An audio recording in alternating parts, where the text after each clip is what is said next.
Sejam bem-vindos aqui em nosso espaço Caminho da Luz. Nesse nosso ciclo de encontros, nesse ciclo de palestras, o tema que nós escolhemos hoje é o androide e o rebelde.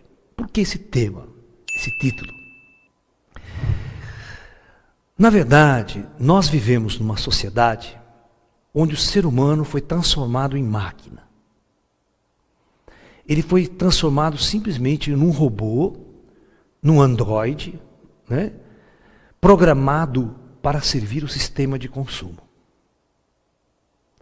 Não importa se o empregado é um empregado de baixo escalão dentro de uma empresa, como a gente fala, ou os empregados de alto escalão, engenheiros, diretores, né?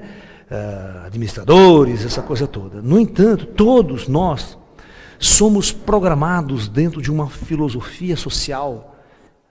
Né? A sociedade criou um modelo de existência e defende a unhas e dentes esses modelos, né? O capitalismo, o comunismo, quando tentou implantar aquela guerra entre os dois ideais políticos, a propriedade, o poder, todas essas questões, a sociedade criou esses modelos. E todo mundo que estuda história sabe que esse processo vem desde a antiguidade, com os imperadores, com os impérios, com os conquistadores, né? Com os invasores, né? Aquela coisa toda. Sempre o mais forte oprimindo os mais fracos, e esses mais fortes sempre criando um exército, uma política, levando as pessoas a entrar no exército, a ir para a guerra em prol de bens materiais. Durante toda a história da civilização, nós vivemos esse tipo de coisa. E hoje nós estamos num momento planetário muito importante para a nossa civilização, que é um momento único na história de nossa civilização, onde nós temos o poder de olhar através dos nossos monitores, acesso a todo o conhecimento da humanidade. Tudo que está acontecendo agora, em qualquer ponto da Terra, nós estamos conectados com esse canal de informação. Né? Então, o homem foi programado pelo sistema ideológico, político, pelos sistemas educacionais também, porque as universidades, hoje o que elas fazem? Elas formam os indivíduos para o sistema de consumo. Nesta sociedade, a alma está morta. Não existe o espírito, não existe vida após a morte. A própria ciência, ela é construída dentro de um modelo totalmente materialista. Um modelo onde a consciência, o espírito, inexiste. A própria psicologia dentro das universidades não admite você falar em vida após a morte, em uma interferência de espírito, um contato com o espírito, né? Os médiuns sensitivos paranormais, isso não existe para a psicologia, isso é esquizofrenia. É uma doença. Você está entendendo? Então, eu vou tentar explicar de onde vem o rebelde nessa história. Então, o que é o normal? O normal é o androide, aquele cara que acorda às 7 horas da manhã, ou às vezes até 5 horas da manhã, esperta o relógio, ele liga, toma um cafezinho dele e vai para a indústria. Vai para o seu serviço. Chega lá, ele cumpre a programação a qual ele foi feito. Se ele for um engenheiro, ele vai cumprir um engenheiro. Se ele for um técnico, ele vai ser um técnico. Se ele for um dentista, ele vai ser um dentista. Se ele for um administrador, ele vai ser um administrador. Então ele cria, ele vai trabalhar o dia todo em função daquela programação que ele recebeu. Ao final do dia, acaba o expediente, ele volta para casa cansado, esgotado, chega lá, janta, ou liga uma televisão, novela, tal, notícia, economia, você vê que as notícias do jornal são economia, o interesse é economia, é política, é dinheiro, é economia, porque o dólar subiu, porque o dólar baixou, porque as bolsas de valores, não sei o que tem, a preocupação do ser humano é essa. Percebam, se você liga a televisão, alguém está preocupado com o espírito, com a alma, com o teu ser, com a tua transcendência. Para a nossa sociedade, comprar é o objetivo, ter dinheiro, muito dinheiro. O objetivo é ganhar dinheiro, é ser rico. E esses ideais, para serem defendidos por uma nação, por uma civilização, eles têm que criar um mecanismo de doutrina, de doutrinação dos seus indivíduos. Agora, quando, né, ao longo da história, nessa época mais moderna, nós vamos falar de um movimento que aconteceu, a Grande Rebeldia. Então, a nossa palestra de hoje tem o título O Androide e o Rebelde. Eu quero, ao final dessa palestra, perguntar a vocês o que vocês pretendem ser daqui para frente, um androide ou um rebelde? Certo? Quem de vocês assistiu um famoso filme, que eu também estou tirando esse tema, o chamado Blade Runner, o Caçador de Androides, com Harrison Ford? É um filme clássico de ficção científica. Esse filme é o seguinte: os androides estão numa época, 2000 e tanto, na Terra. Os androides são perfeitos, eles são humanos, eles são produzidos em laboratório como seres humanos, biológicos até. Só que eles são produzidos assim, adultos, certo? E aí, o cara que produz, a indústria que produz esse androide, programa aquele androide, né? Bota um programa nele, que quiser programar para ser um engenheiro, para ser um operário, qualquer coisa. Ok? Então, esses androides, chega um momento que esses androides começam a se rebelar. Eles se rebelam. E o chefe da rebelião dos androides é o Rutger Hauer, né? Aquele loirão e tal, né? Que faz muitos filmes de ação. Aí. O interesse dele é encontrar o seu Criador, encontrar a sua razão de viver, a sua razão de existir. Olha que louco. Por que ele se rebelou no final, entendeu? Ele não queria mais ser cumprir aquele programa. Só que neste filme, né, o dono dele coloca no programa dele, né, no gene, né, naquela manipulação genética, o dia que ele vai morrer. O dia que ele vai parar, que vai ser desativado. Então, eles ficam loucos para saber quando que eles vão morrer. Quando que eles vão ser desativados. O que significa parar. Ele quer encontrar o Criador. Eles vão em busca do Criador, que é o único cara que pode desativar a morte, transcender a morte. O filme se torna muito parecido com a nossa busca. E o Harrison Ford, ele é um policial que caça para o governo esses androides rebeldes. E mata, para destruir, porque não pode ter rebeldia, não pode ter rebelião. Ninguém pode sair fora do sistema. Só que o filme vai andando, de tal maneira, né, que ele encontra uma androide muito bonita no filme, uma menina muito linda, que é de última geração. Os caras implantaram até memória de infância nela. Ela acha que ela é gente, ela não sabe que ela é androide. Ok? Ela não sabe que é androide. E a grande sacada do filme é que ele se apaixona por essa androide, o Harrison Ford, e no final ele era para matar ela, mas ele não mata ela, ele foge com ela por amor a ela.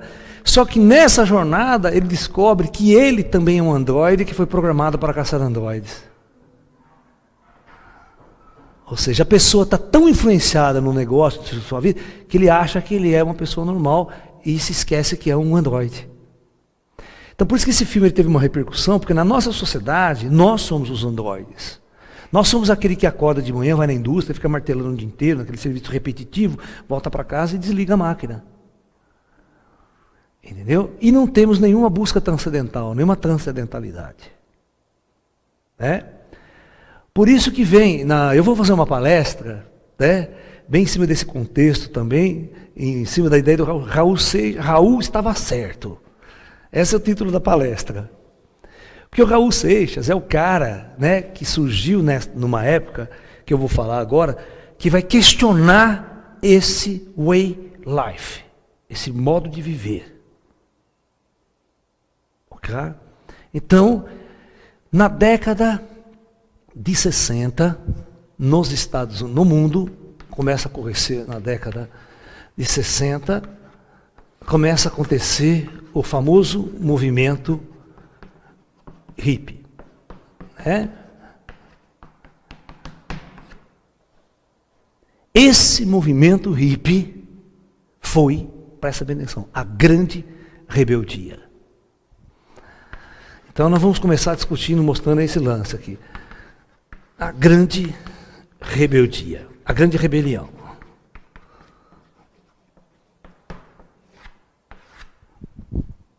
E nós vamos conversar para ver onde eles erraram e aonde a gente não deve errar, que a gente tem que fazer essa revolução de novo, mas de um outro jeito. Então, o que aconteceu na década de 60 com o movimento hippie no mundo? Principalmente nos Estados Unidos, na Europa. Não sei se vocês sabem, nos Estados Unidos, os jovens de 18, 19, 20 anos estavam sendo convocados para morrer no Vietnã. Então, a guerra do Vietnã. Sem contar que já tinha saído de uma guerra da Coreia, certo? Uma guerra contra a Coreia, aquela coisa toda que dividiu as duas Coreias, né?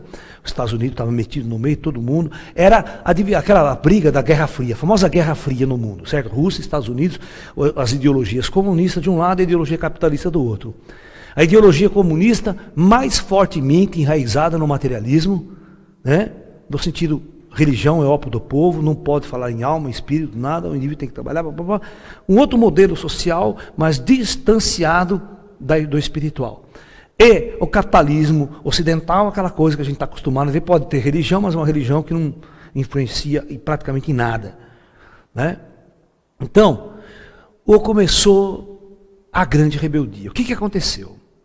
Os jovens americanos eram convocados para ir morrer sem sentido, numa guerra sem sentido, para defender interesses de industriais, de políticos e de setores da sociedade que mantinham escravos o sistema Way Life of America. Então, os jovens da época hippie, eles fizeram a grande rebeldia, a grande rebelião, certo? Qual foi, como é que foi essa grande rebelião? Nós vamos tentar enumerar aqui. O que eles fizeram, tá? Primeira coisa, o lema dessa revolução: paz e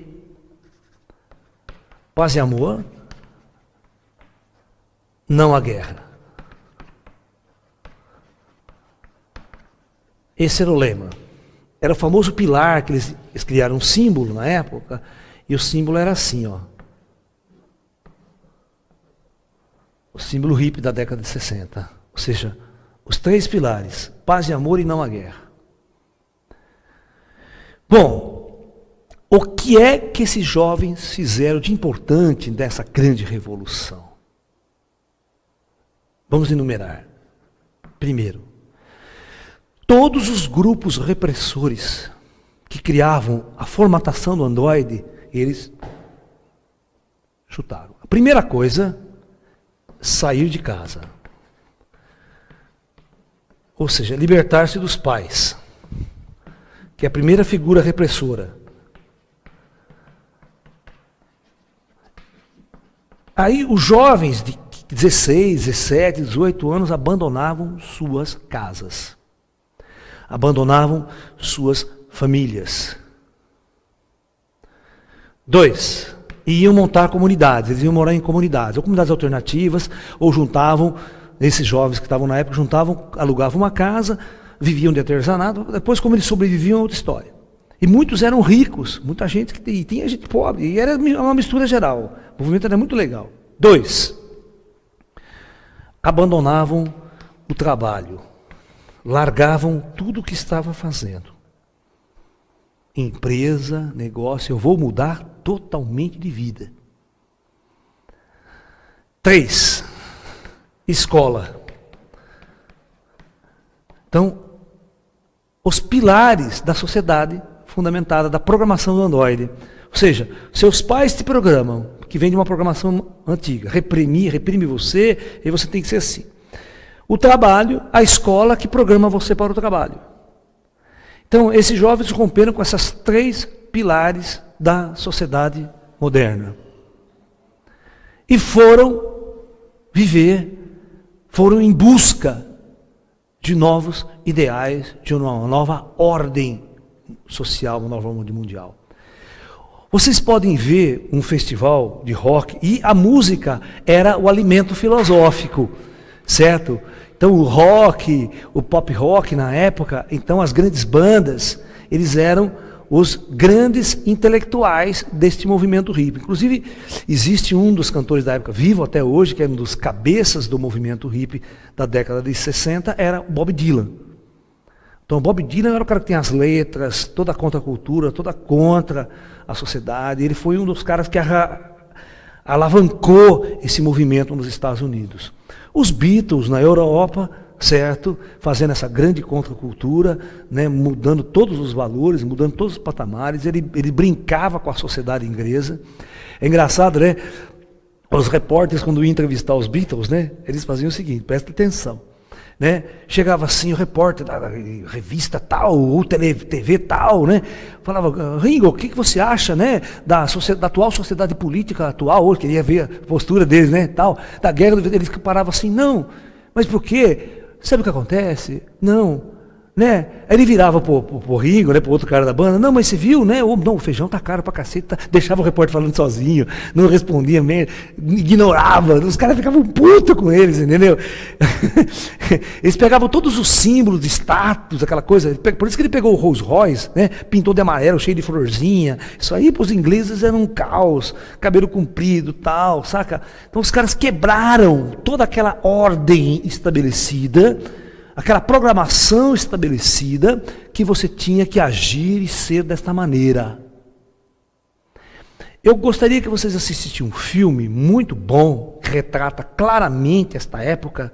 Na verdade, ele começou como um musical na Broadway, nos Estados Unidos, e depois se transformou num filme musical, que é o musical da época da Broadway, que retrata bem essa grande rebeldia dos jovens, chamado Hair, a famosa peça Hair, né? A famosa peça Hair, ela é muito bonita, porque vai discutir exatamente isso que nós estamos falando. Então, a peça Hair e o musical dirigido por Milos Forman, né, um cara que a gente conhece bem dentro do setor musical, de empreendimento de shows americano, um cara muito famoso, né? Então, o Milos Forman produz. Então, como é que começa esse filme? Esse filme começa assim, ó, vocês vão ver. Ele dá início numa fazenda no interior dos Estados Unidos. Um jovem que mora na fazenda, que trabalha naquela vida americana tradicional, ok? Ele é convocado para a guerra do Vietnã. Então ele está se despedindo dos pais, da mãe, com a malinha dele, na beira de uma estrada, esperando o ônibus para ir se alistar. Para ir para a guerra do Vietnã, para ir morrer no Vietnã. Então ele pega, o começo é assim, ele pega esse ônibus, despede dos pais chorando, a mãe chorando, e ele vai. Aí, quando ele chega na cidade, já começa a tocar aquela famosa música, Age of Aquarius. Certo? When the moon will live in 7 tiles, and Jupiter align with Mars, a se alinhar com Marte, Júpiter se alinhar com Marte, e chega a era de Aquário. Entendeu? Então começa a cantar. Então a música, porque é um musical, certo? Então sempre voltaram com as músicas. Aí ele chega exatamente quando o ônibus está chegando na cidade tocando essa música, tem um grupo de hippie na praça, dos hippies, todos eles queimando o cartão de alistamento militar. Isso para os Estados Unidos é uma afronta total, certo? Então esses jovens estão queimando o cartão de alistamento militar numa folga. Vocês têm que prestar muito bem atenção nisso, porque eles estão queimando o cartão de alistamento. Ou seja, aí o que acontece? A peça vai mostrar o seguinte, este jovem chega e encontra esses hippies e começa a conviver com esses hippies. E esses hippies é que vai mudar a cabeça dele, falar, porra, você vai morrer para quem? Não, então a discussão ocorre toda aí, entre esse cara que é o quadrado e esse cara que é o hippie. E acontece, nesta total revolução, todos os elementos repressivos, né, são retirados. Os jovens, as meninas encurtam a saia, a famosa época da mini saia, e sexo livre. A rebelião sexual aconteceu aqui também. A revolução sexual, nós não podemos deixar de ver. A chamada revolução sexual.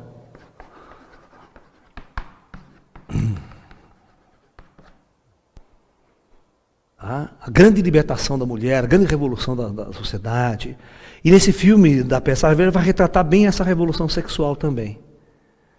Vocês vão ver que esses jovens, os hippies, eles moram na rua, vivem. Aí vocês vão ver que depois, com o tempo, eles vão criar comunidades alternativas. Muitos criaram comunidades alternativas em fazendas, em sítios, foram viver.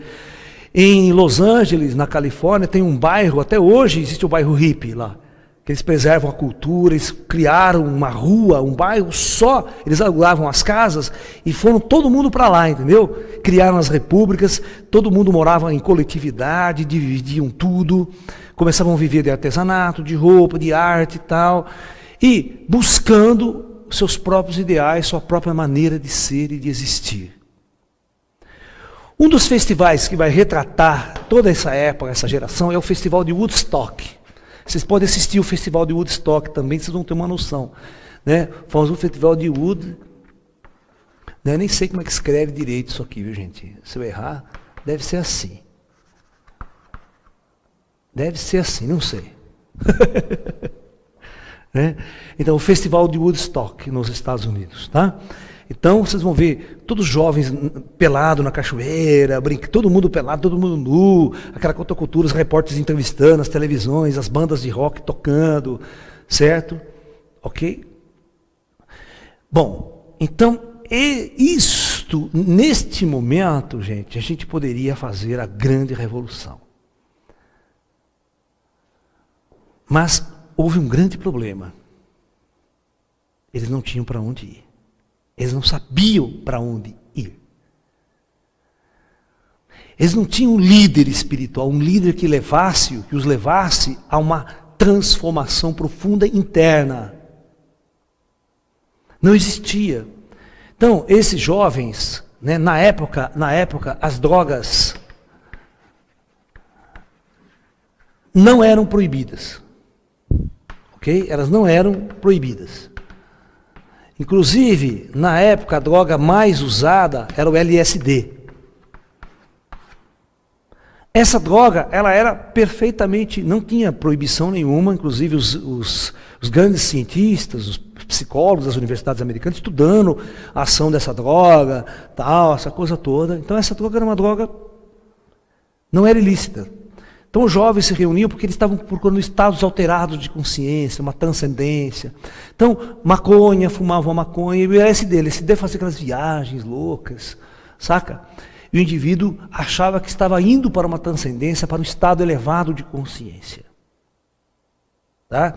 Inclusive um dos grandes papas dessa época, professor universitário, que estudava os efeitos do LSD como droga de transformação da consciência, de elevação da consciência, ele percebeu que não levava isso, só levava loucura e tal.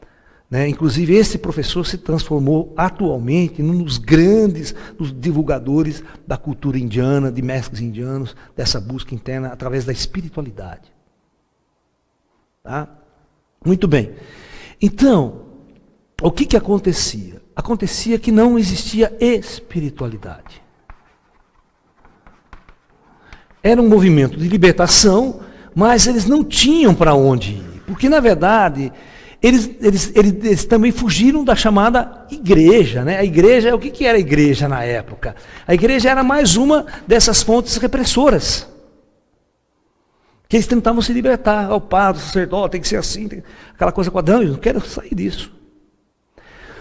Inclusive, teve uma época, vocês devem perceber muito bem, principalmente nos Beatles, os Beatles chegou a uma época que eles perceberam que a capacidade que eles tinham de influenciar o mundo e a mente do jovem era tão grande que eles não sabiam, eles começaram a sacar a responsabilidade deles como agentes dessa grande transformação. E eles estavam vendo também que eles não levavam ninguém a nada.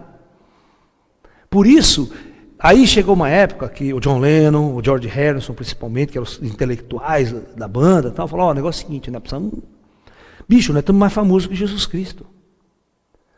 Nós estamos influenciando a humanidade muito mais que Jesus Cristo. E nós estamos ensinando o quê? Levando para as drogas, para se matar no palco, porque os caras começaram a morrer de overdose no palco, vocês sabem disso, os grandes líderes do movimento musical, Jimi Hendrix, Janis Joplin, tudo com 27 anos morrendo. Pô, a gente não está criando uma revolução e levando o ser humano a uma condição maior, melhor. Nós estamos fugindo de uma sociedade, que era essa sociedade autodestrutiva, que usava as pessoas como robôs, como androides, mas nós rebelamos disso, mas nós não estamos sabendo para onde ir. Foi nessa época que eles foram para a Índia, George Harrison e John Lennon foram para a Índia buscar ajuda de gurus indianos. E eles trouxeram para a Inglaterra o Maharishi Mahesh Yogi, que era o grande guru dos Beatles, né, que criou um movimento. Aí vocês vão entender que aí começa a ter uma influência indiana, os discos dos Beatles, as músicas. Você vai ver que os Beatles colocam cítara nas músicas, traz o Ravi Shankar para tocar junto com a banda, fazer um som. Tem muitas gravações com esse cunho mais orientalístico na banda, né? Até que eles percebem que a banda acabou, o sonho acabou, e cada um vai para o seu lado. George Harrison continua aquele pacifista, aquele indivíduo com a Yoko Ono, né? Até que dizia que ficaram 3 dias fazendo sexo e amor na cama, lembra? Filmado, paz, amor e não a guerra, esses movimentos todos. Então, eles tinham um poder e uma influência muito grande de mudar a sociedade, de mudar os valores, de mostrar outros valores. Né? Tem até a história que eles ficaram uma semana na cama, dormindo, fazendo amor e não a guerra. Não, nós fazemos amor e não a guerra. Entendeu? E as televisões iam entrevistar ele na época. Então eles tinham uma força muito grande de influenciar essa sociedade. Mas qual foi o grande erro deste movimento? Não foi a rebelião. A rebelião foi a coisa mais sensacional, provando que é possível fazer uma revolução, é possível se libertar do sistema ideológico capitalista que existe aí, e é possível sobreviver também, e ninguém vai morrer de fome. Os hippies, ninguém morria de fome, todos sobreviviam. E sobreviveram. A chamada contracultura. Mas para onde foi? Qual que é o resultado disso? Né? Então eu até brinco, né? Aqui em São Tomé, você anda por aí, tem muito... O hippie de hoje é o bicho grilo, né? Que a gente chamou hippie que não deu certo. Porque ele não teve uma história de evolução. O movimento hippie, aí o que aconteceu? As grandes autoridades americanas, elas perceberam que se esse movimento continua e forte, quebra a sociedade americana, quebra a sociedade ocidental. Ia quebrar a sociedade ocidental. Porque a próxima geração seria o quê? Quem queria nas escolas? Ninguém ia mais para a escola, ninguém ia ser mais engenheiro, ninguém ia mais produzir. Os americanos criaram uma maneira de destruir esse movimento pela raiz. Isso aqui, injetando droga. O próprio governo americano injetava droga no movimento, deixava a droga fluir abertamente, não reprimia, não tinha repressão, para destruir a capacidade desses líderes de comandar essa revolução. Aí o que aconteceu? O tempo foi passando, os jovens foram morrendo, os líderes intelectuais foram morrendo, não havia intelectuais, não havia quem pudesse sustentar essa filosofia. O filho desses hippies começaram a sair fora e voltar à sociedade, e hoje você diz, não existe mais. Hoje a sociedade voltou ao que era antes da década de 60. Os jovens com o ideal, ir lá lutando agora no Golfo Pérsico, né, tudo lá, os soldados americanos, papapá, não tem mais o questionamento, acabou. Hoje você pega uma música, a letra das músicas é uma merda. Não existe mais uma letra de contracultura, uma revolução, um ideal filosófico nas bandas. As bandinhas são horríveis.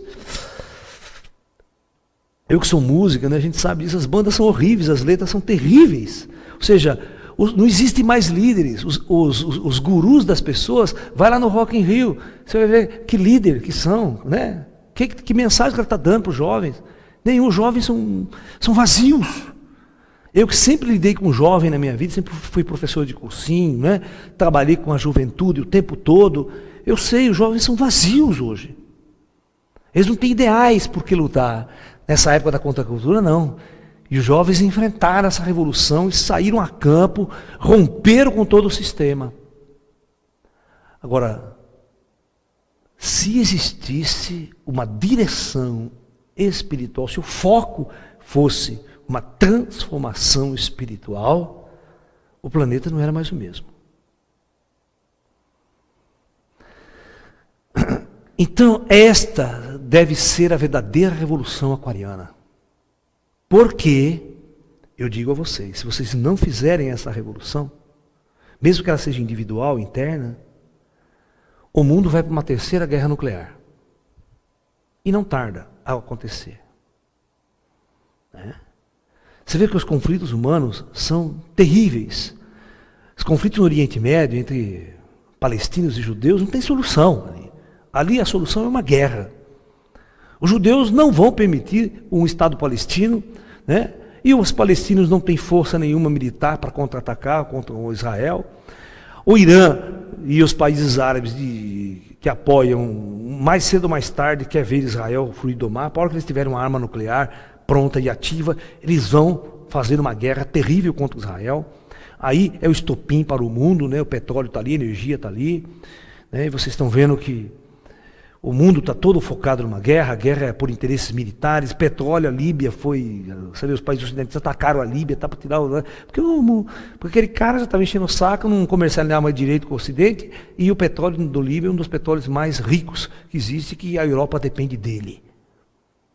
Então, se a Europa depende do petróleo líbio, vamos meter a mão aí, vamos controlar, vamos botar quem nós quer controlando esse país. Mas se é um cara que já é de esquerda, que não afronta os ocidentais, acabou. Eles vão lá e derrubam, tiram fora e botam quem eles querem lá. É o que aconteceu no Afeganistão, é o que aconteceu com o Paquistão, essa coisa toda, a guerra do Iraque. A guerra do Iraque foi uma guerra tipicamente de interesse. Quantas pessoas não foram lá morrer para defender esses ideais industriais, de poderosos? Você acha que você, como jovem, você vai lá dar sua vida para esse tipo de coisa? É isso que os jovens na época acordaram na guerra do Vietnã. E esses jovens na época de hoje não acordaram, para falar, não vou nessa guerra, que bosta, né? Aí cria esse medo do terrorismo, cria o World Trade Center, o 11 de setembro, a América está sendo atacada, você precisa defender a América. Vocês vão ver o dia que a América for atacada realmente. Vocês vão ver o dia que a China se tornar a pedra no sapato do mundo ocidental, e está se tornando. Você vê a Europa quebrada, Estados Unidos quebrada economicamente, uma China rica pra caramba. Vendendo comércio para o mundo inteiro a preço de banana, infiltrando em todo lugar e tirando a saúde de todas essas indústrias. Então a China, ela tem um poder bélico para enfrentar qualquer país ocidental. Em termos militares, em termos de armas nucleares. E aí vocês vão ver um grande conflito se instalar. Isso, estopim, pode acontecer no Oriente Médio, pode acontecer em qualquer lugar que haja interesses dessas grandes nações. Aí eu pergunto, de que lado você quer estar? Você prefere ser um rebelde que vai se rebelar agora? Veja bem, vamos colocar o nosso sentido agora dessa palestra, né? Você vai ter que ser um rebelde agora, né? Como Zorba o grego. Você vai se rebelar, mas para onde você vai?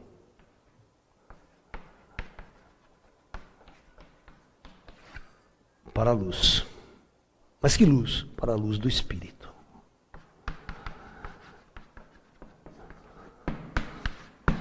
A grande sacada está aí. O foco dessa rebelião tem que ser a busca pela minha essência original, pelo meu ser, pelo meu espírito, pela minha alma morta, que a sociedade matou, que a sociedade destruiu e que a sociedade não permite que esse espírito renasça. Uma coisa muito importante, que nós estávamos até conversando, né, Fábio, antes aí. Essa revolução, ela não pode ter um líder. Não vá atrás de um líder, de um guru, de um mestre, entre aspas, ou de uma seita qualquer. Que hoje tem seita em torno de extraterrestre, nova era, fim de mundo, apocalipse. Está cheia, seitas apocalípticas, certo? No mundo inteiro, no Brasil tem muitas. Em cima de um guru que se diz o dono da verdade, que se diz o canalizador de ET, o canalizador de Jesus. Pô, no México, cara, tá passando um programa na Net Geo, né, na Net Geographic, né, sobre profecias da América Latina. Pô, tem um cara no México que se diz que é Jesus, né? E para todo mundo na televisão, com canais de televisão, que eu sou Jesus que reencarnou, voltei, sou Avatar. E quer convencer todo mundo que ele é o Jesus que voltou. E aí o nosso Henrique Cristo, como é que fica? Eu falo, e o nosso Henrique Cristo? Como é que fica nessa história? Né? Quem que está com a razão? Quem que é o verdadeiro Jesus que voltou? Então, na verdade, você vai poder, essa revolução é uma revolução silenciosa. Você pode ter muita gente com você. Você pode estar em grupos até. Mas essa busca é solitária. Ok? É uma jornada para dentro de você, para a busca da tua essência, do teu ser. Você pode praticar uma yoga, praticar um tai chi, reunir grupos para debater, para conversar, para criar uma comunidade no campo, alternativa, sair fora, fazer as mudanças, essa rebelião social, eu largo tudo e vou viver de um outro jeito, de um modo alternativo, onde eu posso, a maior parte do tempo, ao invés de eu estar trabalhando numa indústria, a maior parte do tempo eu estou tendo tempo para ler um livro legal, para cuidar de mim, para praticar uma yoga, praticar um tai chi. E a sobrevivência, ela vem da mesma forma que a sobrevivência no mundo dos hippies aconteceu. Os hippies não morriam de fome. Vocês vão fazer uma pesquisa para você ver como os hippies sobreviviam. Trocou todo aquele luxo do dinheiro, da riqueza, do poder. Okay? Mas você tinha agora um outro ideal. Agora, só que o nosso ideal vai ser a busca interior, a busca espiritual. A busca de uma nova consciência, de uma nova era, de uma transformação planetária. Eu vou me conectar com as forças da luz. Você vai ser um indivíduo religioso, no sentido da palavra, porque você está buscando a religação da sua alma perdida, da sua consciência perdida. Esse é o verdadeiro sentido da religião. Porém, um religioso sem religião. Ok? Sem religião. As pessoas chegam para mim e perguntam, Laércio, você é budista? Você é taoísta? Você é espírita? Eu falo, eu não tenho nenhuma religião. No entanto, sou uma pessoa extremamente religiosa. Sou um espiritualista, um livre pensador. Eu não visto nenhuma roupa diferente, não boto nenhum manto, nenhum turbante na cabeça, nenhum traje especial. Eu sou apenas eu. A minha religião é uma religião inédita, é o lalaísmo. Meu nome é Lalá, não sei se vocês sabem. Laércio, meu apelido é Lalá, portanto, a religião fundada por mim é o lalaísmo, tanto que com anárquico apocalíptico. E só tem um seguidor, eu. Vocês estão me entendendo? Só tem eu de seguidor. É a seita única. E assim eu aconselho todos vocês que estão me ouvindo a criar a sua religião. O seu caminho. Você pode pesquisar, ler, estudar, participar de grupos, todos, mas nunca envolvidos totalmente com eles. Nunca vestindo a roupa deles. Sendo um livre buscador e um livre pensador para estar a qualquer momento onde você quiser estar. Ok? Livre de qualquer agente repressor, lembra?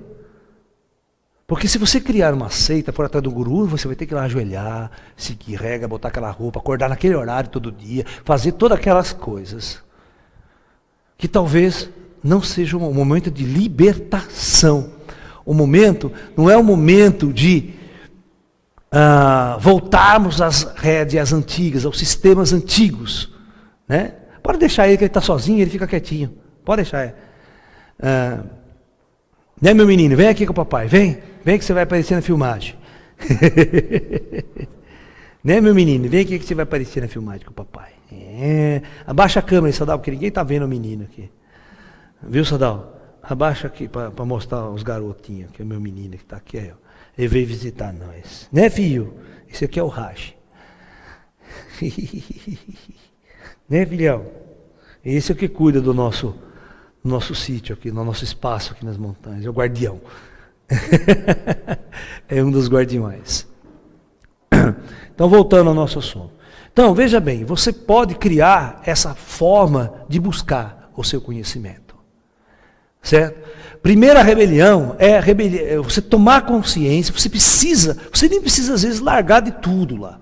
Não, como os hippies fizeram, mas tomar a consciência de que você é esse androide, que você é esse escravo da sociedade.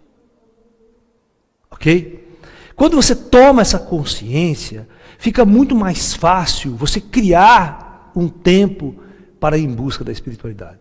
Porque a sociedade, ela criou um mecanismo de tal forma repressor. Olha, você sabe que o modelo das universidades brasileiras é uma cópia dos modelos da universidade americana. A universidade americana e ocidental, elas criaram um mecanismo de impedir, presta atenção, que os jovens pudessem se integrar, conversar e criar esses movimentos, como o movimento da década de 60. Principalmente em movimentos políticos, discutir política. Então, as nossas universidades modernas, elas são construídas assim. Primeiro, tira a universidade da cidade. Cria a ideia de campus universitário. Certo? O que é campus? Vai lá no meio do mato, a faculdade. Primeiro, para que tudo que acontece dentro da universidade não influencie a sociedade, não influencie a cidade. Então, o modelo é de tirar as universidades da cidade, do contato com a população, com as pessoas. Então, criou-se uma coisa chamada campus universitário. O governo, todas as universidades do governo, elas são assim. Você vai ver que é uma fábrica de androides. Depois, subdividiu o conhecimento de uma tal forma onde ela não pudesse se integrar. Ou seja, vai na Unicamp, qualquer faculdade criada no campus, elas são construídas assim. A matemática fica aqui, prédio da matemática, a biologia fica aqui, a medicina fica lá, e jogada no canto mais profundo, o pessoal que vai estudar, por exemplo, o pessoal das ciências humanas, sabe? Que vai a psicologia, que vai estudar, por exemplo, ciências sociais, política, essas coisas, sabe? Entendeu? O quê? Esses jovens aqui não podem cruzar com os da medicina, não podem interagir, eles não podem interagir. Que se eles começam a interagir, cria os movimentos de discussão, de debate, de conversa, de ideais, a coisa pode começar a complicar. E o governo precisa manter o controle dos jovens. Eu preciso formar os jovens para que eles façam o que eu quero. Por isso que na década de 60 no Brasil era um problema, né? Porque os jovens não queriam fazer o que o governo queria. Os jovens queriam criar uma revolução, que era a Revolução Comunista, que eram os ideais comunistas. Então o governo deu um jeito de não permitir que os jovens fizessem essa revolução. Então o jeito era criar essas divisões. Regime militar, aquela coisa toda no Brasil, né? Modelo universitário vai ser assim. O reitor é alguém que o militar coloca, né? Indicado, você não elege, e vai seguir essas regras. E não permita que os alunos se encontrem. Eu sei porque eu estudei nessa época, estudei na época de 70, da década de 70, bem no regime militar. Eu sei como é que é, os padrões, como é que é. Eu estava na física, eu nunca tinha contato com gente da medicina, com gente da humanidade. Não tinha contato, nós não tínhamos contato. E outra, eles criam uma carga horária tal que o indivíduo não tem tempo para olhar do lado, nem pensar em qualquer outra coisa que não seja estudar e fazer aquilo que tem que ser feito. A carga horária é tão pesada e a quantidade de trabalho que você não pode pensar em outra coisa, você tem que ficar ali. Então, você se programa como androide. O físico que faz física, ele não entende nada de política, ele não entende nada de espiritualidade, ele não entende nada de esporte, né? Ele fica um indivíduo que ele pega a malinha dele, a bolsinha dele, ele anda assim nos corredores da física. Um débil mental, ou seja, corporalmente destruído, porque ficou a vida inteira só sentado estudando, não pega mulher nenhuma, porque físico não pega mulher nenhuma. A gente brincava até na física, né? Porque geralmente os físicos são aquele cara feio, torto, desenganado do resto da sociedade. Que os jovens bonitos foram para a educação física, foram para a engenharia. Então, sobra o canto lá. Entendeu? Então, aí, esses indivíduos são formados Aí quando os melhores notas, é engraçado isso, que quando chega no terceiro, quarto ano, vem o INPE, vem certos institutos, certos lugares, ver quem é os melhores físicos, quem é os melhores alunos. Para dar bolsa de estudo para os caras, para meter a mão nesses caras, levar esses caras para trabalhar para o regime militar, trabalhar no INPE, trabalhar em projeto que é de interesse deles. E não interesse meu, eu como aluno. Eu era um cara que eu adorava astronomia, adorava cosmologia, certo? Eu adorava ET, adorava discutir tudo isso e tal. Mas chegava na universidade, não tinha ninguém para debater esse assunto comigo. A pessoa, não, isso é proibido, isso aqui, você está louco. Foi um dos motivos pelos quais eu fiz a grande revolução. Eu fiz a grande rebelião minha. A minha rebelião foi total. Eu fiz uma revolução que eu rompi, eu fiz a minha revolução hippie. Na década de 80, eu terminei a minha universidade. Quando eu terminei a minha universidade, né, eu fiz a minha grande revolução hippie. Eu larguei o emprego, que eu dava aula em cursinho, eu era professor de cursinho. Tá? Eu larguei o mestrado que eu estava fazendo no Unicamp e fiquei somente com o meu espaço holístico. Eu tinha um espaço que eu dava aula de Tai Chi, Yoga e espiritualidade. Só. E até hoje eu nunca mais voltei a servir o sistema. Todo o meu trabalho, meu ganha-pão é alternativo. Ou seja, é uma rebelião para buscar a mim mesmo, buscar o meu ser. Eu rompi com o sistema. Porque se eu fico fazendo mestrado, doutorado, isso, eu estava lá que nem um louco nos livros e seguindo as regras que o sistema impôs para mim. Você tem que fazer isso, porque é isso que o Brasil precisa. Mas eu quero estudar astronomia, não tem astronomia no Brasil, pode esquecer. Como? Não tem, você não vai, para quê? Não dá dinheiro, não dá nada. Ninguém investia em astronomia, astrofísica, ninguém investia nesse conhecimento aqui no Brasil, de jeito nenhum. Você tem uma ideia, o Brasil não tem nenhum observatório decente que preste. Você está entendendo? Que faça um trabalho real. Entendeu? Então eu falei, não tem lugar para mim. Eu falei, não tem lugar para mim. Essa sociedade não tem lugar para mim. E aí eu já dava aula de Tai Chi, já dava aula de Yoga, minha vida sempre foi essa busca espiritual, sempre fui médio, sensitivo. Foi um pano para me sentar e falar, vou fazer a revolução. Não vou mais servir o sistema e vou em busca da luz. E até hoje, o meu trabalho, todos que me conhecem, sabe, todos esses longos anos de trabalho, é levar esse tipo de conhecimento, esse tipo de despertar às pessoas. Mostrar às pessoas que elas estão neste mundo de passagem. Que elas vieram a este planeta, reencarnaram neste mundo para viver uma experiência para a sua consciência.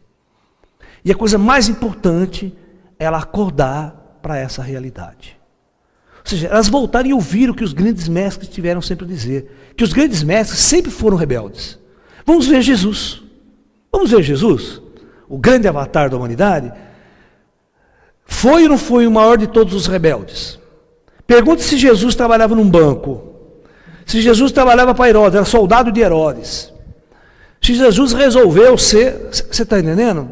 Você pode notar que quando Jesus chegou, que tem a história dele que ele vai pregar, mesmo ninguém conhece a história pretérita, naquele momento de pregação dele, dos 30 aos 33, ele chega e ele é totalmente contra os modelos sociais estabelecidos.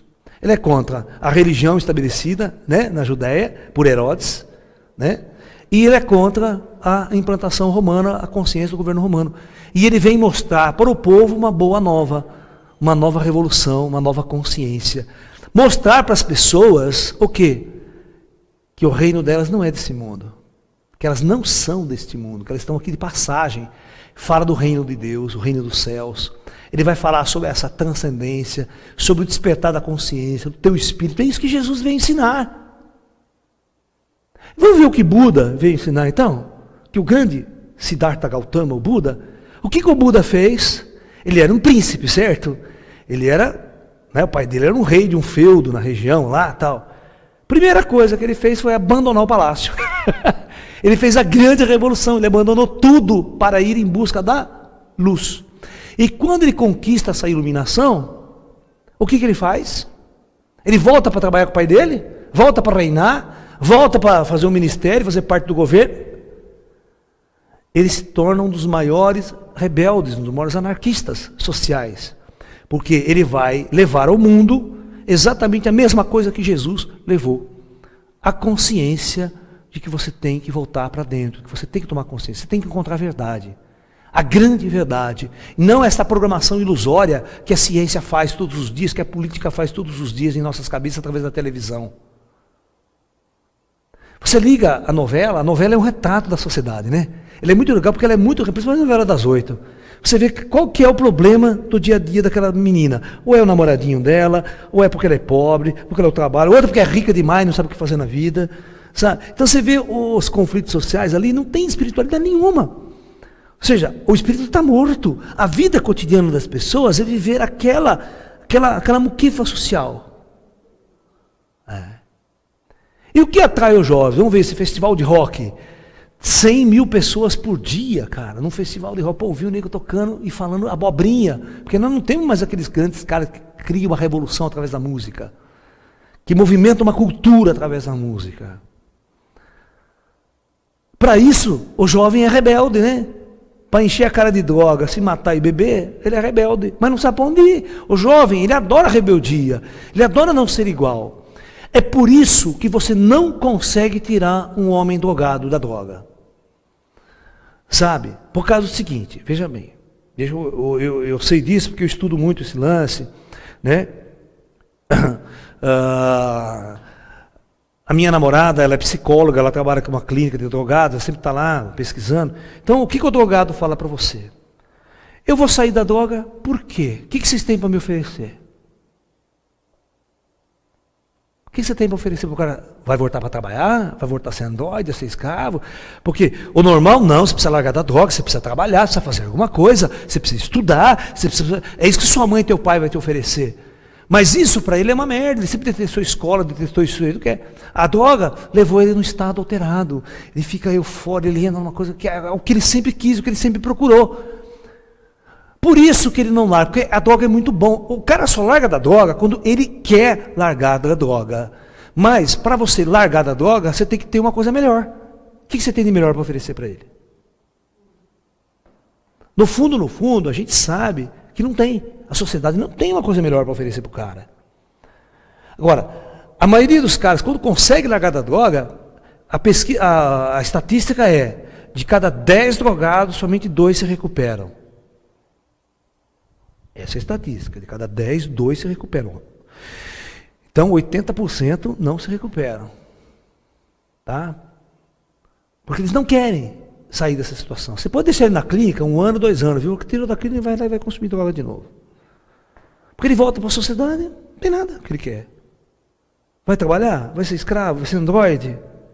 Ele não quer isso. Mas nós não temos nada a oferecer. Agora, esses 2% que conseguem sair, vamos analisar eles.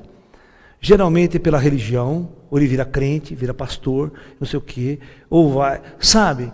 Ele cria uma outra coisa, ele se apega a uma outra coisa que substitui aquela droga, aquele estado. Então ele tem uma convicção, por exemplo, que está crescendo, que está indo buscando algo. Aí ele se liberta. Porque ele se que a droga, a gente sabe que a droga é um veneno. A droga destrói o ser, destrói a biologia do ser, o corpo. E eu não defendo a droga como saída. Não, a saída é a espiritualidade. Nós vamos ver que nós devemos ser rebeldes sim, que nós temos que ser rebeldes. Nós temos que ser igual a Jesus, temos que ser igual a Buda, nós temos que romper com esses valores. E canalizar nosso potencial, nossa energia, nossa força para essa grande descoberta.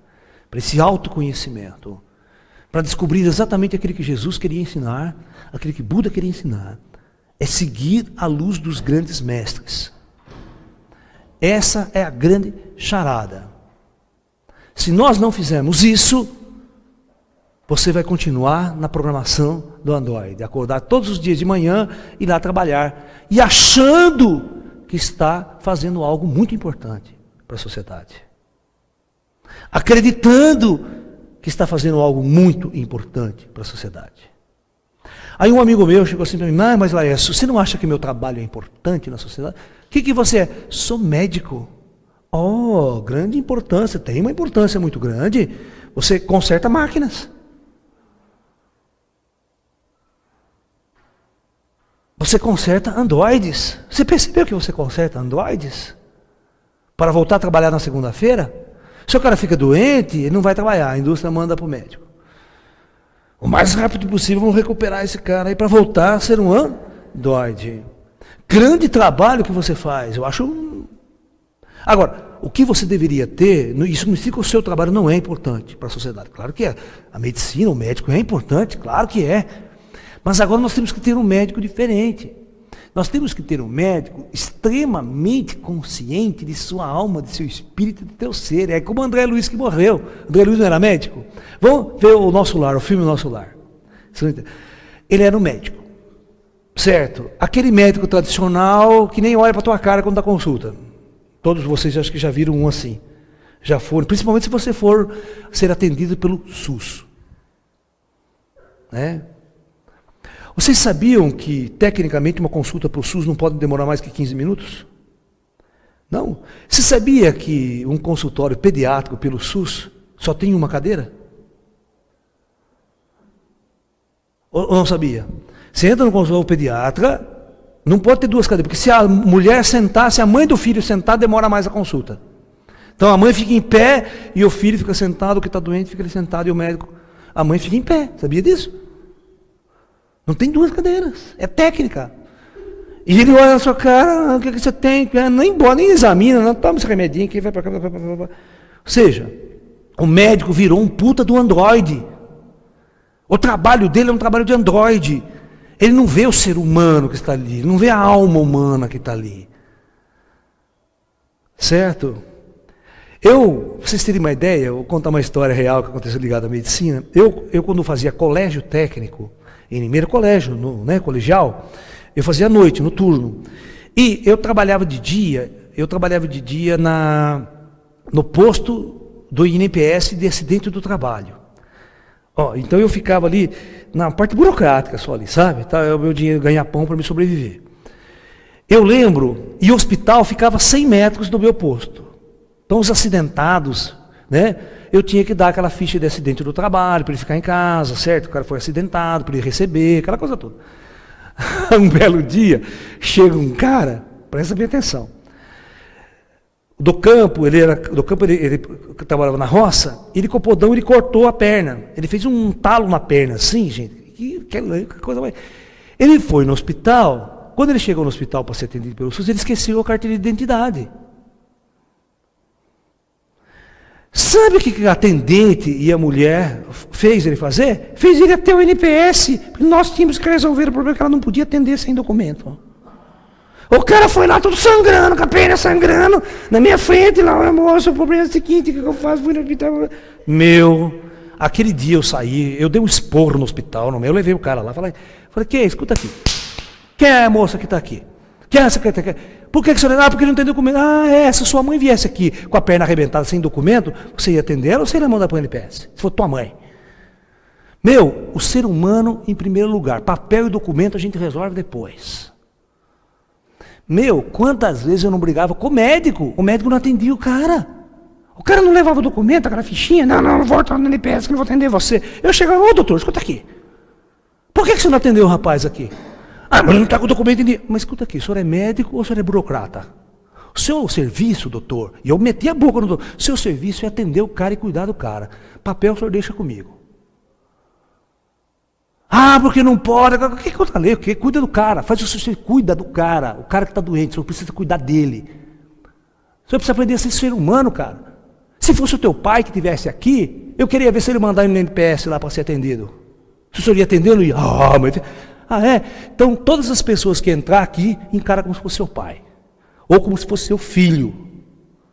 Queria ver a sua postura, que se for diferente, não é? Atendente, né? O atendente não podia nem me ver, né? Porque eu cheguei lá, eu metia a boca mesmo, né? As pessoas são todas androides. Elas dão muito mais valor para um pedaço de papel, para um documento, do que atender o cara. É o que vocês viram na televisão essa semana, né? O cara ficou no Hospital do Rio, né? Arrebentado, traumatismo craniano, ninguém queria atender o cara. Não está em vaga, não tem jeito. Vai para outro. Se vire. O problema não é meu. Saca? Se você depender de um hospital, de um médico, você está lascado. E não adianta ter plano de saúde, não, que isso é tudo uma enganação. Tudo uma enganação. Tudo uma enrolação. Hoje em dia os planos estão tão lotados que atendem você do mesmo jeito que o NPS. Você está entendendo? Eu estava com um amigo em casa esses dias, faz mais ou menos uns 15 dias, ele tem plano de saúde, tá? Nem vou falar o plano de saúde aqui, que é contra a lei. O cara deu uma queda, ele já tem cirurgia, ponte safena, o cara fez várias pontes safena. Então deu uma queda de pressão no cara, que a pressão dele, nem o meu medidor media a pressão do cara. O cara estava na branca. Peguei o cara, meti no carro e levei ele no hospital, porque ele tem plano de saúde. Deixei ele no PS, no pronto-socorro, certo? Falei, e a enfermeira veio, pegou ele, botou numa cadeira de roda, falou, olha, ele tá mal, cara, tem dele que ele tá mal. A pressão dele tá zero, não pode deixar. Eu peguei o carro e fui estacionar. Quando eu volto, ela falou assim, ó, você vai lá fazendo a ficha dele e tal. Eu falei, não, pode deixar que eu vou lá fazer a ficha. Eu crente que o meu amigo tinha sido pego e levado diretamente para a UTI. Diretamente para o Quando eu chego lá, para fazer o documento, ele na cadeira de roda, lá quase morrendo, né? Esperando, a moça trouxe aqui, disse que eu tenho que fazer a ficha, primeiro para depois ser atendido. Meu caro, a médica, tinha uma médica que fazia triagem lá, ela estava atendendo o cara, eu já cheguei, abri a sala da médica, falei, ó, escuta aqui, a senhora que é a médica que responde, fala, é só que o senhor quer aqui, que o senhor não pode entrar. Eu falei, posso entrar sim. Você está vendo o cara morrendo aqui? O cara está morrendo. Ah, mas é prioridade, eu deixei ele lá no pronto-socorro, ele tinha que estar na UTI, a pressão dele está zero, ele vai dar uma parada cardíaca, uma parada respiratória, ele vai morrer aqui. A culpa é da senhora, o processo é a senhora, porque você falta de atendimento, você não atendeu. Plano de saúde, o cara está pagando, não quero saber. Porra, eu já deixei lá, eu falei assim, eu deixei ele lá para a enfermeira, eu deixei lá no PS, para ser atendido direto, não é para vir aqui, para fazer ficha. Pô, o cara vai morrer. Ah, não. Aí ela saiu, ela largou, presta atenção, olha o que ela fez. Ela viu que eu ficava, ai, amor, o senhor tem que ficar calmo. Eu falei, não, se fosse teu pai que estivesse aqui, você não estava assim. Eu falei, se fosse teu pai, quero ver se você ia deixar seu pai sentar na cadeira com a pressão. Ela foi medir a pressão, nossa, né, nem conseguiu medir, falou, puta, meu, tá mal, meu, olha, leva direto. E levou direto o cara na UTI, aí foi atendido. Meu, que raio de hospital é esse? A primeira coisa que o hospital tem que ter, o paciente chega, tem que ter um médico ali, ou um enfermeiro padrão, não é esses auxiliares de enfermagem. Olha o caso, pô, esse caso é grave mesmo, leva para lá. Não tem, cara, não tem. Você chega lá, só tem burocrata para atender você, para fazer a ficha, cara. O médico está enfiado numa sala, nem vê a tua cara. O cara morrendo ali. E não adianta, às vezes você entra na ambulância, cara. Como esse cara, ele entrou com a ambulância, tal, matando o cara, ninguém atendia o cara. Então eu estou falando isso, né? A gente às vezes desabafa essa energia, por quê? Porque as pessoas são robôs, elas são androides. Elas não veem a alma, não veem o ser, o espírito que está ali. Elas foram androidizadas, os médicos foram androidizados, foram robotizados, trabalham como robôs, trabalham com aqueles plantão de 3 dias, né, direto, 24 horas sem dormir. Então não pode mais ser assim. Nós precisamos fazer essa grande revolução. E você tem que ser um rebelde, você tem que ter a coragem, você tem que ter a rebeldia do jovem da década de 60, que não tinha coragem de chutar o pau da barraca, largar a família, largar pai e mãe, que enchia o saco, né? E eu quero que vocês assistam esse filme Hair, porque vocês vão ver que um dos hippies, ele volta para a casa dele para conversar com a mãe e com o pai. E você vai ver o pai, corta esse cabelo, onde você viu, vai trabalhar, e vai, tentando catar ele e mandar ele voltar no sistema. Essa contracultura é legal porque você vai ver o discurso do pai. Que o pai é um androidão, chefe, ele não sabe viver de outro jeito. Ele viveu escravo a vida inteira trabalhando numa indústria para sustentar a família e ele quer que o filho dele seja igual. Porque ele não sabe, ele não tem uma consciência para oferecer uma outra coisa. Entendeu? E quando você entra numa universidade, você acha que sua vida vai ser uma maravilha, eu vou me formar. Aqui é pior. Aqui é pior. A forma como os professores te tratam, a forma como você é tratado, a forma como o conhecimento é discutido. Eu que trabalho na física, eu sei que a física é assim, ó, os físicos são quadrados pra caramba, eles não conseguem enxergar do lado, eles só veem aquela fórmula. Hoje em dia saiu uma reportagem, né, que isso, se for verdade, vai revolucionar a física, vai derrubar o alicerce da física, assim, ó. Os caras descobriram que o neutrino viaja do lado superior da luz. Mediram o lado do neutrino. E por quê? A velocidade da luz sempre foi a barreira einsteiniana, né? Sempre foi o alicerce da física moderna. Se isso cair, nós temos que cortar, começar tudo de novo. Entendeu? Mas o pessoal está achando, não, os tradicionais. Não, certamente eles estão errados. Erro na medida, erro naquilo, porque não pode romper essa barreira, não pode. É lei. Então, os caras estão tão quadrados que não dão nem a possibilidade de. E para o espírito, então, você acha que o físico tradicional dá oportunidade para a existência do espírito? Porque a própria existência do espírito quebra o alicerce da física. Disco voador, então, ET. Se você admitir que o extraterrestre existe, que o disco voador existe, ele está aqui visitando e pousando, para o físico tradicional, como é que esse cara viajou de uma estrela para cá? Como é que ele rompeu? Ele demorou 20 anos, 30 anos, 100 mil anos para chegar aqui? Mesmo que a velocidade da luz não dá para atingir as matérias. Então, ele pensa no ET material, ele não consegue entender que existe uma outra dimensão da realidade, ele não consegue existir, que existem espíritos e tudo mais. Da mesma forma, voltando à questão que a gente não discutiu, que eu só lembrei, do filme Nosso Lar, onde o André Luiz é um médico tradicional, androide, atende daquele jeito, sem carinho, sem amor pelas pessoas, morre de câncer no estômago, porque ele bebia muito, sabe, aquela coisa com ele morreu, né, de câncer e ficou lá no umbral se arrebentando, com aquele corpo tudo destruído, né, aquele corpo astral, porque ele carrega no corpo astral as deficiências do corpo físico, que fica envolvido com aquela doença, fica envolvido com aquela energia do sofrimento, impregnado no campo áurico. Então ele fica um tempo, até que ele é resgatado. Quando ele vai para a cidade do Nosso Lar, o plano mais superior, ele vai para um hospital, onde ele é tratado com puta de um amor, olha, com puta de um carinho, certo? Tal. E quando ele sai, fala, então eu fiquei bom, ele sarou, não, agora eu quero ajudar, eu sou médico. Quando ele fala, eu sou um médico, os caras olham para a cara dele e falam, grande coisa, você é médico lá. Você podia entender lá de alguma coisa, mas aqui você não entende nada. Você vai ter que aprender tudo de novo. Eu acredito no seguinte, nós temos que ser humildes o suficiente para começar a aprender tudo de novo. Mesmo que você seja um engenheiro, mesmo que você seja um médico, mesmo que você seja um doutor, não sei em quê, mas quando você volta para o espírito, você não sabe de nada. Parece que deu um branco. Nós estamos no início dessa jornada. E para voltar para o espírito, nós temos que fazer essa revolução, porque nós temos que dar um tempo, né, para o nosso espírito. Se nós trabalharmos 12 horas por dia para servir o sistema, que tempo que sobra para a gente voltar para dentro?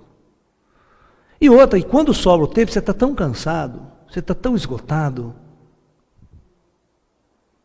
O cara vai meditar, vai fazer um exercício, ele está... dorme. Quantas vezes eu vou dar meditação, cara? O cara trabalhou o dia inteiro, está num bagaço desgraçado, cara. Ele não tem energia para jogar na luz, na espiritualidade. É aquela velha história de Jesus. Jesus era um grande anarquista e sempre provocou as pessoas para essa anarquia, para essa rebeldia. É aquela velha história, diz que a história conta que Jesus estava dando aquele discurso famoso, aqueles discursos maravilhosos que ele dava, né? Aquela palavra que sensibilizava no fundo da alma quem ouvisse. Aí diz que quando ele acaba o discurso, vem um comerciante muito rico da cidade que estava ouvindo o discurso, falou, mestre, o que devo fazer para segui-lo? Como Jesus Cristo enxergava essa coisa de um outro ângulo, sabia quem era androide e quem era rebelde, falou, para você me seguir, você tem que ser um rebelde. Faça o seguinte, venda todos os seus bens, doe aos pobres e me siga. Eu vou fazer uma pergunta para vocês. Por que vocês acham que o movimento hippie da década de 60, ele fez sucesso com os jovens? Porque o jovem, ele não tinha posses, ele não tinha nada. Então era muito fácil você se libertar. Agora o velho que é dono de uma casa, dono de uma empresa, dono de não sei do que, dono de uma lanchonete, dono de um comércio, de um restaurante, como é que eu vou largar? Quem vai tomar conta da minha lanchonete? Quem vai tomar conta do meu serviço? Quem vai tomar conta do meu negócio? Ele está atrelado, isso a gente chama de teias kármicas atáveis. Você se atou, você criou o seu karma, você se prendeu, você não tem como se libertar. Aí a história conta, essa história de Jesus, né? Que o cara virou as costas, foi sair de fininho e foi embora. Aí Jesus fala para os discípulos, é mais fácil um camelo passar por buraco de uma agulha do que um rico entrar no reino dos céus. Porque o rico tem que administrar suas posses, suas propriedades.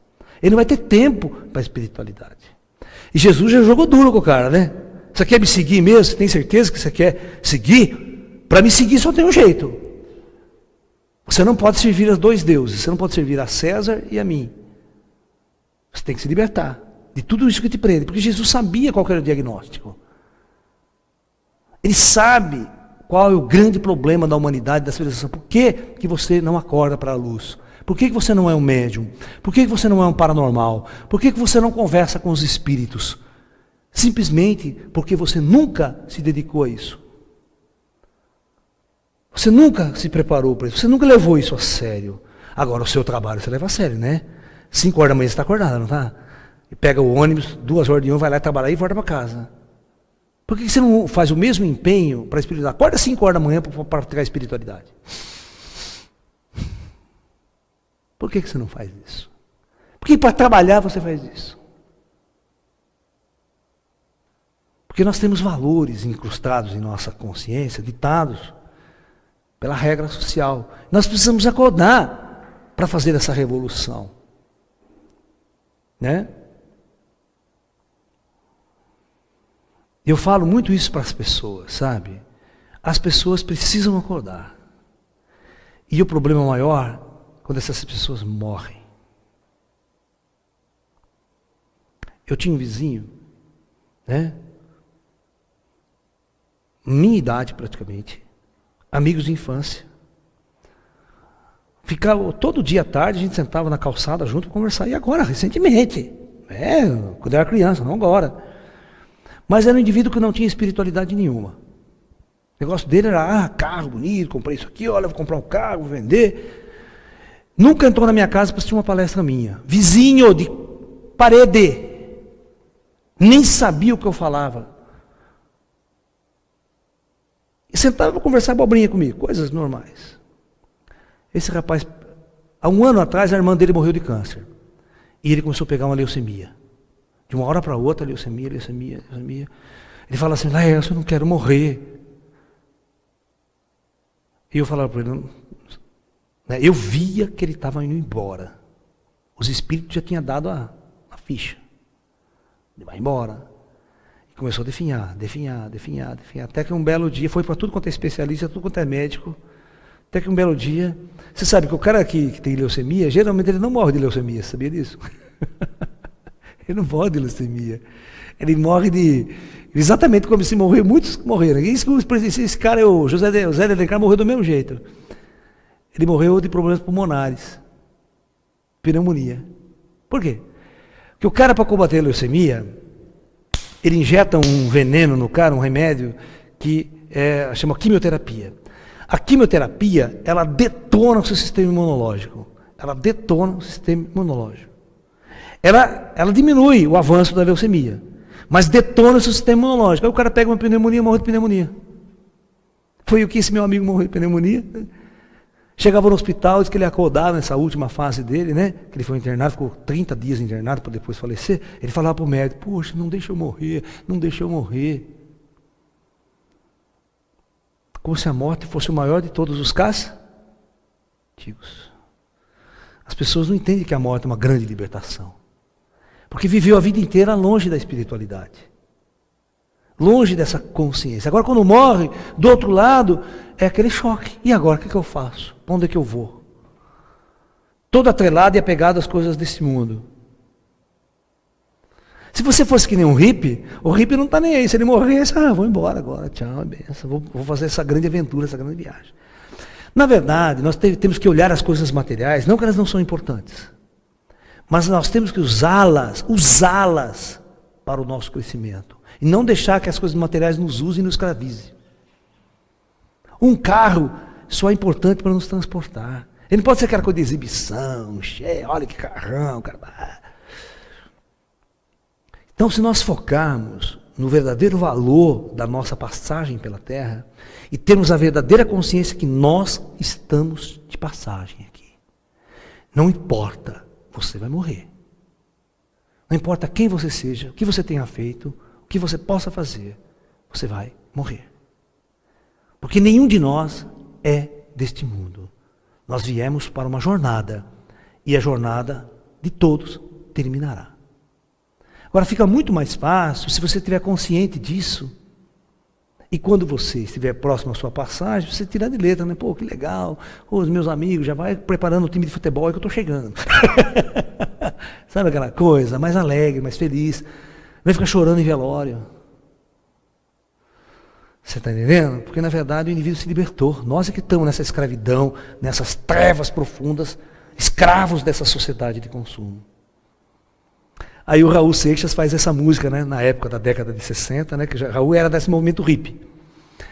Ele escreveu aquela música Metamorfose Ambulante. Ó, eu prefiro ser essa metamorfose ambulante, esse ser que cresceu o cabelo, botou uma calça, né, aquela coisa toda, do que ter aquela velha opinião formada sobre tudo, do que ser aquela pessoa igual, trabalhando como androide todos os dias.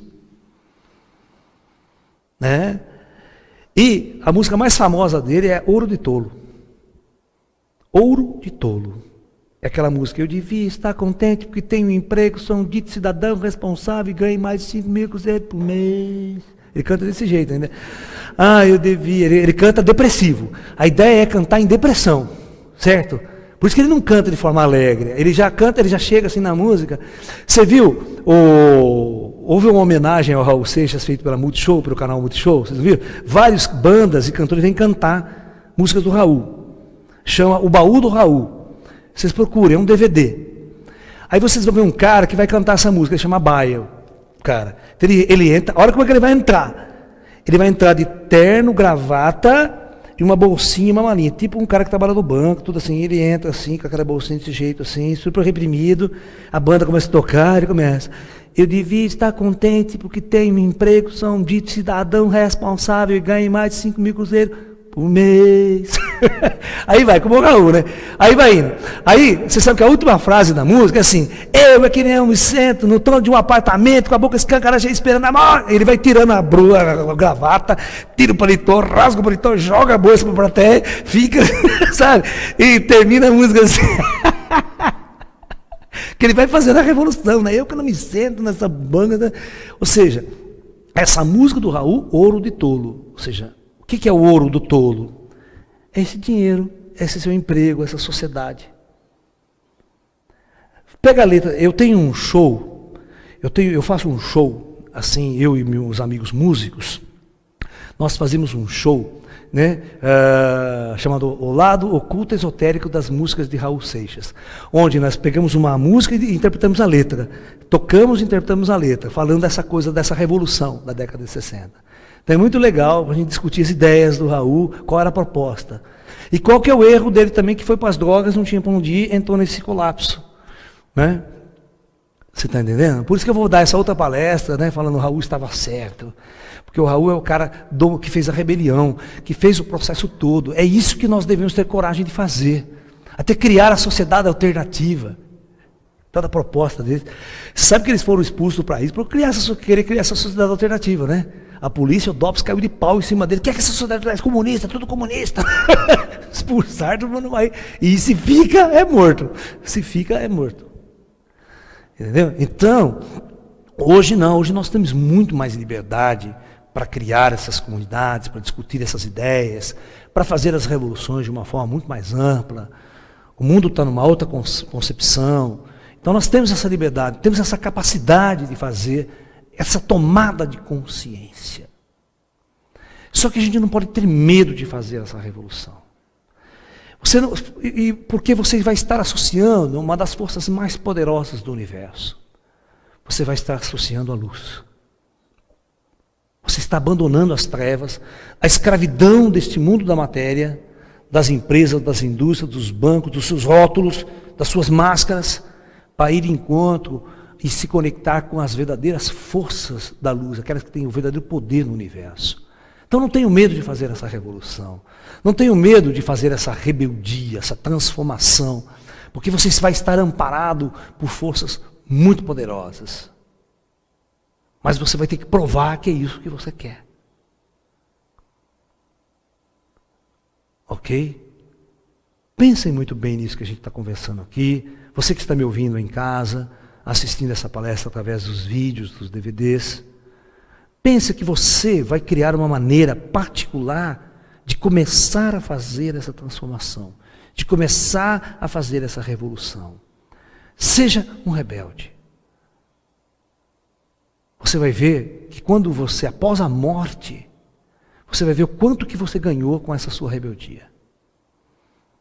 Porque quando você morre nas trevas, é doloroso a nossa jornada do outro lado. Porque você olha, depois você vai fazer uma avaliação da sua jornada, você fala, puta, como eu fui burro, como eu me deixei escravizar.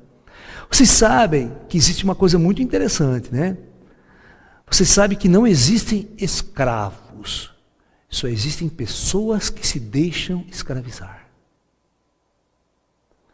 Quando os portugueses chegaram ao Brasil aqui, os europeus chegaram ao Brasil, por que tiveram que importar escravos da África?